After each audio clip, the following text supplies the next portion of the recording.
Pardon the interruption, but I'm Pablo Torre, and it is so good to be back on PTI. I feel like I'm really fitting in here. Tony Kornheiser, yeah? Where's your hat? This is hat day. How come you don't have a hat? Oh, I've earned really? the right to wear a hat. I thought I had to get permission. I needed a slip sign by one of you guys. Everybody knows that the Friday before Thanksgiving is hat day on PTI. Should have known that. Welcome to PTI, boys and girls. Wilbon needs his space, so I'm joined today by our great friend from the podcast ESPN Daily and Debatable, my grandson Pablo Torre. Everybody's happy you're here, and we begin today with the Tennessee Titans beating the Green Bay Packers in the snow at Lambeau last night, 27-17. The Packers are now 4-7 and in considerable and real danger of missing the playoffs. Aaron Rodgers said after the game, and I'm quoting here, "I've got to throw the ball better than I did tonight," unquote, following some missed open targets late in the game. Pablo, do you blame Rodgers? I do, Tony, with all due disrespect, I suppose, to the Packers defense, which got shredded by Ryan Tannehill, who looked like what I thought Aaron Rodgers was going to look like. Aaron Rodgers looked a lot more like what I thought Ryan Tannehill was going to look like. And those throws that you just alluded to in the fourth quarter, I mean, Sammy Watkins open over the middle, Allen Lazard on the left side of the field, just misses him entirely. These are the throws that I thought we were going to get after they beat the Cowboys in overtime. A week after he throws 3 picks to a Lions defense, which might be the worst in NFL history. And so I am searching, Tony, and I keep on looking and seeing Aaron Rodgers himself just, as the guy responsible. Yeah.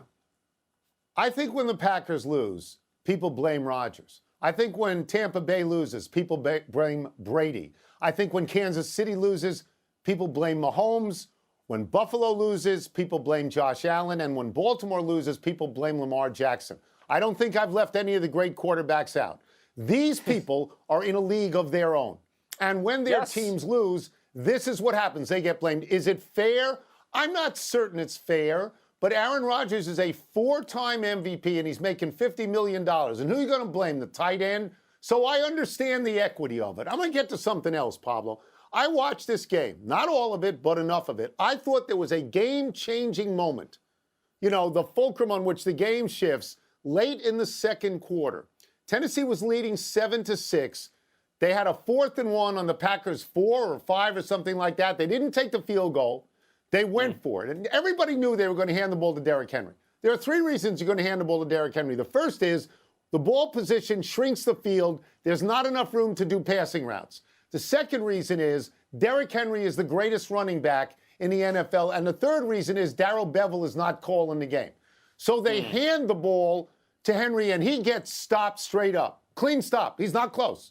And I thought, because as you alluded to, this was the Aaron Rodgers from last week, that Aaron Rodgers of last week or last year or the year before that would go down the field. And instead, Pablo, we get run, intentional grounding. They get nothing, and Tennessee gets the ball, comes back and scores, and are never truly threatened in the game after that. I don't know what else you can do but look at Aaron Rodgers. And Tony, the last thing for me is I still don't know if the Titans are actually good.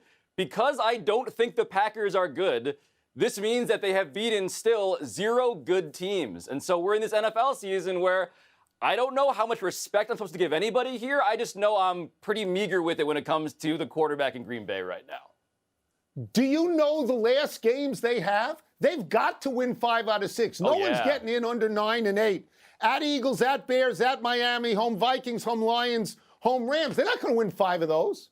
They're not. No. And we should continue to look forward here, Tony, to Sunday's games because the Eagles are going to try to bounce back from their first loss as they visit the Jeff Saturday-led Colts. The Jets get the Patriots in this AFC East showdown. The Cowboys lost in Lambeau on Sunday, and now they get the Vikings in Minnesota. And the Chiefs and Chargers are also meeting on Sunday night. So which do you see as the most intriguing game of the weekend? I don't know if what I'm going to say is the most intriguing game. There are 3 or 4 games that I would happily watch. The first one, the most equal of equals, would be the Cowboys at Minnesota. I mean, This is unbelievable to me. The Cowboys are somehow a 1.5-point road favorite at Minnesota. The Cowboys, as we talked about in the last story, got beat late and got beat bad by a 4-7 Green Bay team, now 4-7, in Lambeau last week. And Dak Prescott looked lousy. All right? Minnesota won in Buffalo, albeit on a ridiculous play in the sense that Josh Allen fumbles in his end zone, and nobody's going to predict that. But Minnesota's 8-1 and 7-0 in close games, in one-score games. They've proven they can win close games. So what Vegas is saying is we do not believe at all in Minnesota. Well, Tony, it's especially disrespectful, and respect seems to be a theme of the show so far. It's especially disrespectful to favor the Cowboys against the Vikings because the only two other times when an 8-1 team had been underdogs in this sort of a scenario, it's when they've had backup quarterbacks starting. Like, Vegas seems to be saying what a lot of football people, fans, and experts are all saying, which is that we see the Vikings, we see their record, but when we watch these games, we're not blown away by them. We have the same thing. That's right. Like, That's right. The psychology, the skill, the performance of a team that wins all of these close games, as you said, how much of that is luck? How much of that is actually how good they are? And I think a lot of people are still thinking, yeah, the roulette wheel is coming up pretty lucky for them right now. I'm also interested in the Kansas City Chargers game for this reason. Kansas City, I don't know that anybody knows this. They're 7-2. They have right now today the best record in the AFC. No one has said a word about them since they lost in Buffalo about 4 weeks ago. They are in the shadows. And there's another game, and you may appreciate this or it may surprise you. The Giants are at home, where they are 4-1 against the Detroit Lions. It is so hard for me to believe that the Giants are 7-2. I don't know how they have done it. And they should beat the Lions. Daniel Jones somehow looks like a Pro Bowl quarterback this year, which we've never seen before. But the Lions, and they have the worst defense in the league, allowing almost 30 points. The Lions somehow have won 2 in a row. They are actually, as their coach wanted, biting kneecaps. And they've been entertaining most of the year. So I would watch that. But Tony, speaking of cannibalism, right? The AFC East. Can we talk about how they're all eating each other? The Patriots are the worst team in this division. They're 5-4. Obviously the Dolphins, obviously the Bills, and now the Jets, not obviously, have a chance to really make a run here. I'm not just saying that because I can see in the shadows, you know, the New York Jets fandom over there. I say that because I'm actually intrigued as to what we're going to get in that one from that team that's historically, obviously, as we all remember them. Let's move now to Aaron Judge, who was last night named American League MVP by a wide margin over Shohei Ohtani. Judge, who had 62 home runs this season, is a free agent. Judge was asked about free agency, and this is what he said, quote, "I want to win. I've come pretty close with the Yankees. My ultimate, most important thing is I want to be on a team with a winning culture and a commitment to winning. First and foremost, it's a winning culture and a winning future," unquote. Pablo, I respect the fact that you are a paranoid Yankee fan. What do you read into this? Yeah, I don't need to break out the red yarn and the bulletin boards for this, Tony. This is Hal Steinbrenner. Pay me and stop being so cheap, okay?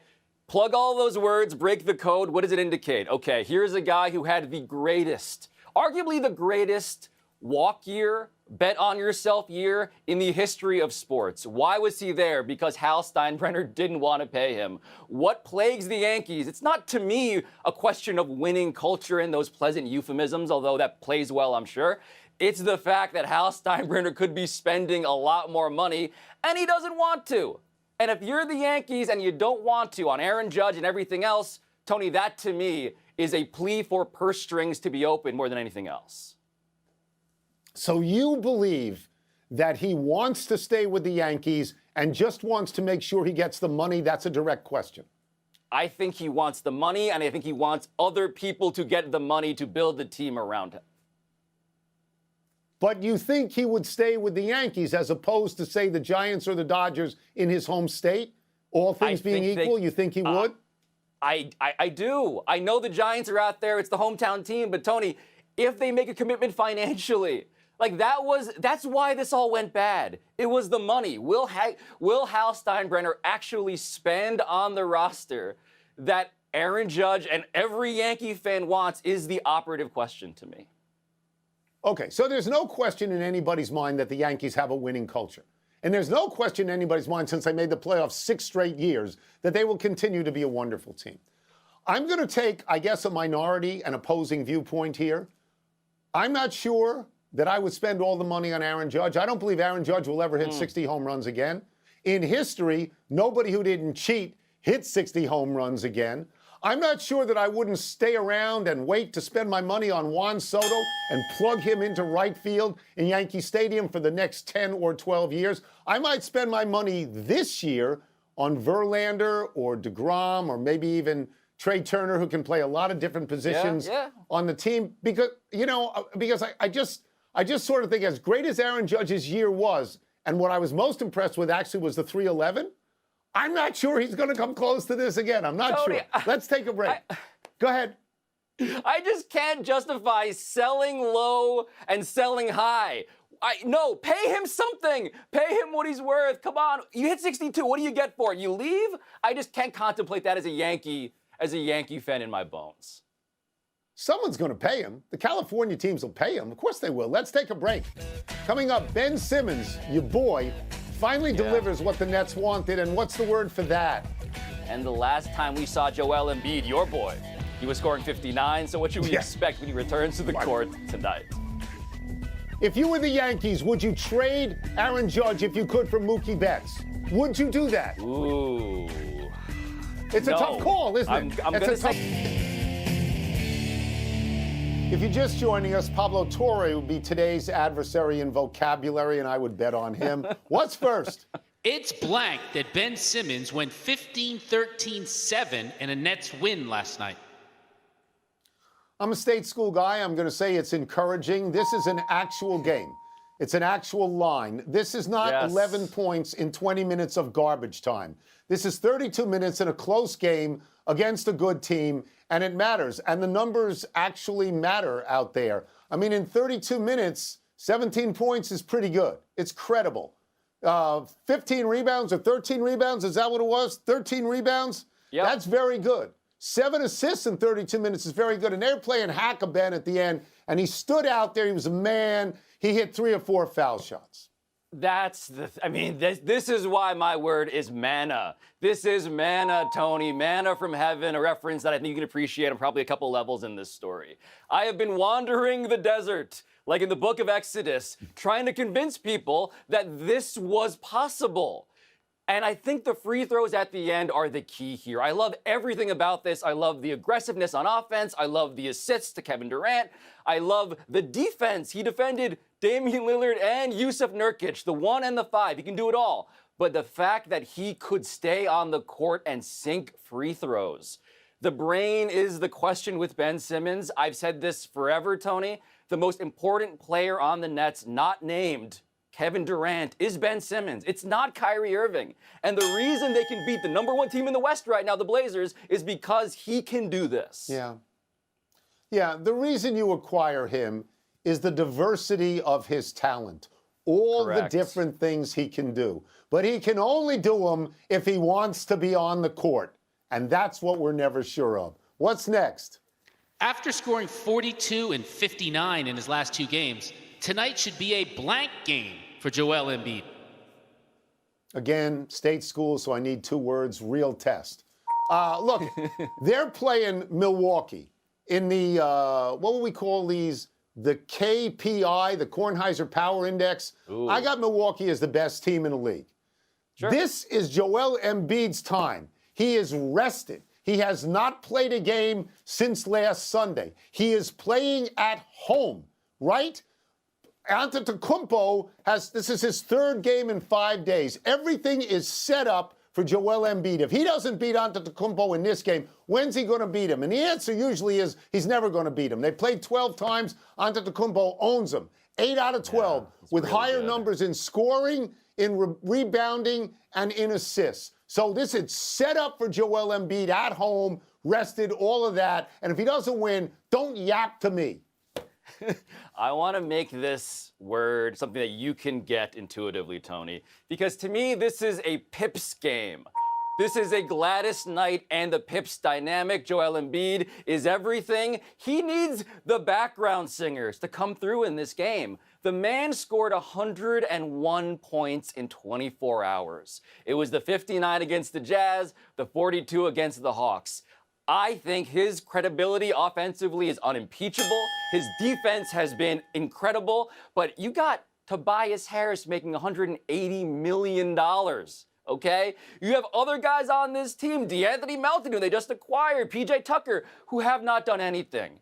I need them to help him beat Giannis, because he does, to your point, need the help against the Bucks. Okay.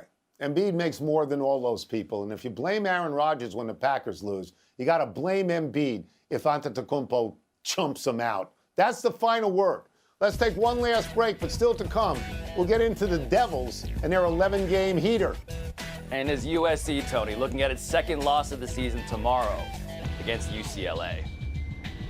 I mean, really, you're making excuses for Embiid. He's owned by Antetokounmpo so far. This is his day, right? This is his day. Giannis is Godzilla. Embiid is the second most fearsome monster. Time, people.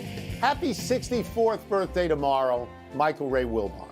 One of the original hosts of the Pardon the Interruption program, Wilbon caused a stir a few years back when, despite the warnings of his entire Chicago Bears text chain and his best friends, Hall of Famers Charles Barkley, Irvin Johnson, Larry Fitzgerald, and the mysterious Neville, Wilbon left PTI to start a sports website called This Is Complete Junk. The website originally did very well, and Wilbon was named one of the top 345 social media influencers, finishing just behind a 5-year-old tossing a ball to a cat on YouTube. Flush with success, Wilbon opened another website called Everyone Needs to Shut Up. Sadly, both websites failed when Northwestern University pulled its advertising. Wilbon, who had invested all of his money in cryptocurrency, is currently doing weather and traffic on weekends at a small radio station outside North Scottsdale, Arizona. So first off, just a masterful tribute. I feel Wilbon's spirit through this chair. I will also say that Wilbon should actually just become a weather guy at some point and literally yell at clouds, Tony. When he has done that, pointing at snow, that's not enough snow. It's the best. I just wonder what you give your friend on his special day. Beyond giving him anything, he has everything there is. Happy anniversary, Baker Mayfield. On this day 5 years ago, the hyper-competitive Oklahoma quarterback responded to the Kansas Jayhawk captains opting not to shake his hand during the pregame coin toss with 3 touchdowns and eventually a crotch grab and some loud obscenities in a 41-3 Oklahoma rout. Mayfield was stripped of his captaincy and benched at the start of the next Sooners game, but Mayfield ultimately won the Heisman Trophy and was the #1 overall draft pick. Although Wilbon hates Mayfield, I like him. And note that he will start this weekend for the Carolina Panthers in place of the injured P.J. Walker. Mayfield drew attention this past week by headbutting Panthers linemen without his helmet on. See, I am with you, Tony. I value Baker Mayfield, even though he is currently, to be very clear, a terrible quarterback, simply because he is a content creator. He's making the Carolina Panthers interesting, even if it's at the cost of his own, actual literal health. So thanks, Baker, for making my job a little more fun, I guess. Happy trails to last night's game for the Maple Leafs. Yegor Sharangovich scored 57 seconds into overtime to give the New Jersey Devils a rare road win in Toronto, 3-2. This was New Jersey's 11th straight victory. This is quite unusual in hockey, where so many games are decided by one goal that it's hard to build a long winning streak. The 11-game unbeaten run is the second longest in franchise history. The longest was 13 in 2001. Devils are 14-3 so far. They're on an 11-game heater, and I'd say they're doing okay. But they're not even the top team in the East. The Boston Bruins are 15-2. And the all-time heater, Tony, that they're going for is 17 games. The Pittsburgh Penguins did that about 2 decades ago. I believe, maybe 3 decades ago. It's been a long time is the point. Yeah, a while to go for them, till December 1st to match that. 17's a lot. Quick to the big finish. Joe Bucks fan, whatever in God's name that is, quotes a source as saying that Tom Brady is acting like he wants to keep playing next season. Would you be surprised? Tony, I'm reading a lot of headlines about this man, Tom, and he might just want to play football for as long as humanly possible and not do anything else. Bryson DeChambeau is telling the Five Clubs podcast that he has lost at least 20 pounds because his bulk was giving him too many health problems. Is that a big deal? If he loses length and he can't bomb and gouge, it is a big deal. The World Cup begins Sunday with Qatar against Ecuador. You fired up? I mean, outside of the human rights violations and all of the actual ethical concerns, sure, let's get fired up. In women's hoops, though, Kansas State upset number 4 Iowa, and Caitlin Clark injured an ankle on the last play of the game. Is that significant? She's Trae Young. She led D1 in scoring and assists last year. Last one, 7 USC at 16 UCLA tomorrow. Who you got in that game, Pablo? In honor of Wilbon, give me his boy, Caleb Williams and USC. Could be Caleb Wilbon. You never know. Yeah, We're out of good time. point. Try and do better the next time. And I'm Tony Kornheiser. And I'm Pablo Torre. Please check out ESPN Daily and Debatable wherever you get the good